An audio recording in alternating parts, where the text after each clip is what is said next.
بسم اللہ الرحمن الرحیم۔ رسائل و مسائل سیریز کے ایک اور سوال اور اس کے جواب کے ساتھ حاضر ہیں۔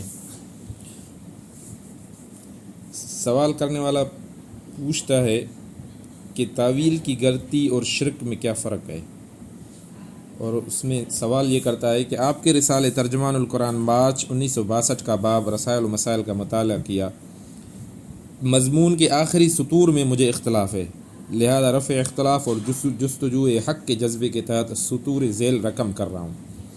کتاب اور سنت کی واضح تصریحات سے مترشح ہوتا ہے کہ عالم ما کان و ما یکون اور حاضر ناظر ہونا اللہ جل شانہ کی مختص صفات ہیں۔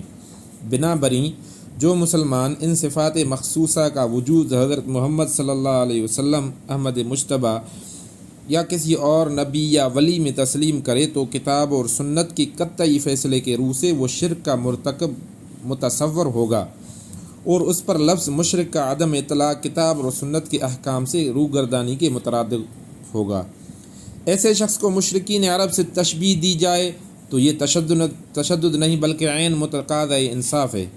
آخر یہ کیا بات ہوئی کہ ان صفات کا غیر اللہ میں تسلیم کرنا تو آپ کے نزدیک شرک ہو، مگر اس شرک کا مرتکب مسلمان اور اس پر مشرک کے لفظ کا اطلاق آپ کے نزدیک صریح تشدد؟ یہ تناقض کیوں؟ آپ کسی مسلمان کو مشرک قرار اس لیے نہیں دیتے کہ اولاً وہ تعویل کی غلطی کا شکار ہوتا ہے، ثانیاً وہ شرک کو شرک نہیں جانتے ہوئے اس کا ارتکاب نہیں کرتا۔ آپ کی یہ دونوں توجیہات میرے خیال میں مبنی بر صداقت نہیں ہیں۔ یہ سوال تھا، جواب میں مولانا صاحب فرماتے ہیں کہ میں نے جس قدر بھی قرآن مجید کا مطالعہ کیا ہے اس کی بنا پر میں یہ سمجھتا ہوں کہ ہر وہ شخص جو شرک کا ارتکاب کرے یا جس کے عقیدہ اور عمل میں شرک پایا جائے اس کو نہ اصطلاحاً مشرک کا خطاب دیا جا سکتا ہے، نہ اس کے ساتھ مشرکین کا سا معاملہ کیا جا سکتا ہے۔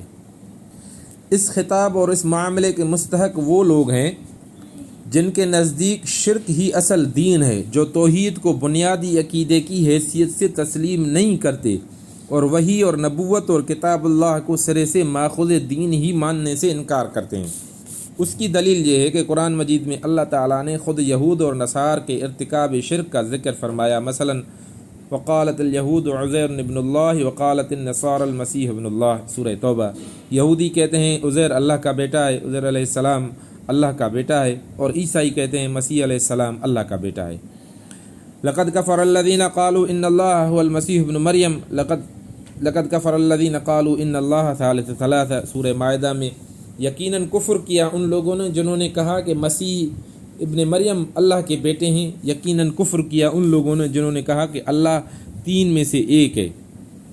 لیکن اس کے باوجود قرآن مجید میں ان کے لیے مشرکین کی اصطلاح استعمال نہیں کی گئی ہے، بلکہ ایک دوسری اصطلاح اہل کتاب ان کے لیے الگ وضع فرمائی گئی ہے۔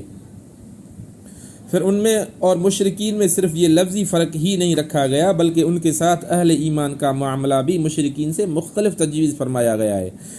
اگر ان کو واقعی مشرک قرار دیا گیا ہوتا تو ولا تنکحوا المشرکات حتی یؤمنن کے تحت ان کی عورتوں سے نکاح آپ حرام ہو جاتا، مگر اللہ تعالیٰ نے کتابیات کا حکم مشرکات سے بالکل الگ رکھا اور ان سے نکاح کی مسلمانوں کو اجازت دے دی۔ اس طرح ان کی ذبح کا حکم بھی مشرکین کے ذبح سے مختلف رکھا۔ اس کی وجہ آخر اس کے سوا کیا ہے کہ شرک کے مبتلا ہو جانے کے باوجود وہ تو توحید ہی کو اصل دین مانتے تھے اور نبوت اور کتاب ہی کو ماخذ دین تسلیم کرتے تھے۔ اسی بنا پر تو ان سے فرمایا گیا کہ تعالوا الی کلمۃ سواء بیننا وبینکم الا نعبد الا اللہ ولا نشرک به شیئا ولا یتخذ بعضنا بعضا اربابا من دون اللہ، سورہ آل عمران۔ ترجمہ جس کا یہ ہے کہ آؤ ایک ایسی بات کی طرف جو ہمارے اور تمہارے درمیان یکساں ہے، یہ کہ اللہ کے سوا کسی کی بندگی نہ کریں، اس کے ساتھ کسی کو شریک بھی نہ ٹھہرائیں، اور ہم میں سے کوئی اللہ کے سوا کسی کو اپنا رب نہ بنا لے۔ اور دوسری جگہ وَقُولُوا آمَنَّا بِالَّذِي أُنزِلَ إِلَيْنَا وَأُنزِلَ إِلَيْكُمْ وَإِلَٰهُنَا وَإِلَٰهُكُمْ وَاحِدٌ، سورہ عنکبوت۔ ترجمہ جس کا یہ ہے کہ ان سے کہو کہ ہم ایمان لائے ہیں اس چیز پر بھی جو ہماری طرف بھیجی گئی ہے اور اس پر بھی تو تمہاری طرف بھیجی گئی ہے، ہمارا خدا اور تمہارا خدا ایک ہی ہے۔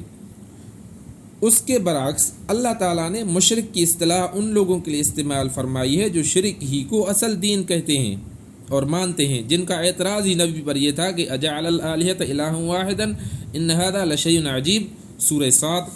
ترجمہ ہے، کیا اس نے سارے خداؤں کی جگہ بس ایک ہی خدا بنا ڈالا؟ یہ تو بڑی عجیب بات ہے۔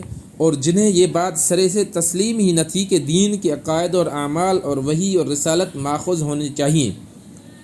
سورہ بقرہ میں ہے کہ وَإِذَا قِيلَ لَهُمُ اتَّبِعُوا مَا أَنزَلَ اللَّهُ قَالُوا بَلْ نَتَّبِعُ مَا أَلْفَيْنَا عَلَيْهِ آبَاءَنَا مَا أَلْفَيْنَا عَلَيْهِ، ان سے جب کہا جاتا ہے کہ اللہ نے جو احکام نازل کیے ہیں اور ان کی پیروی کرو، تو جواب دیتے ہیں کہ ہم تو اس طریقے کی پیروی کریں گے جس پر ہم نے اپنے باپ دادا کو پایا ہے۔ ان لوگوں کو اللہ تعالیٰ نے نہ صرف یہ کہ مشرک کا نام دیا، بلکہ اہل ایمان کا معاملہ ان کے ساتھ اہل کتاب سے مختلف رکھا۔ یہ حقائق چونکہ میری نگاہ میں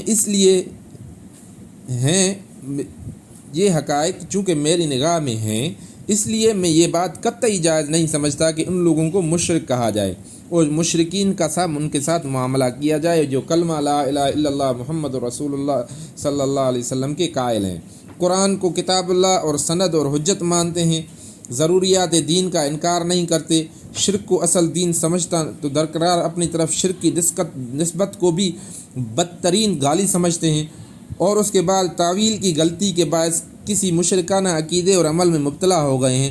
وہ شرک کو شرک سمجھتے ہوئے اس کا ارتکاب نہیں کرتے، بلکہ اس غلط فہمی میں پڑ گئے ہیں کہ ان کے یہ عقائد اور اعمال عقید توحید کی منافی نہیں ہیں۔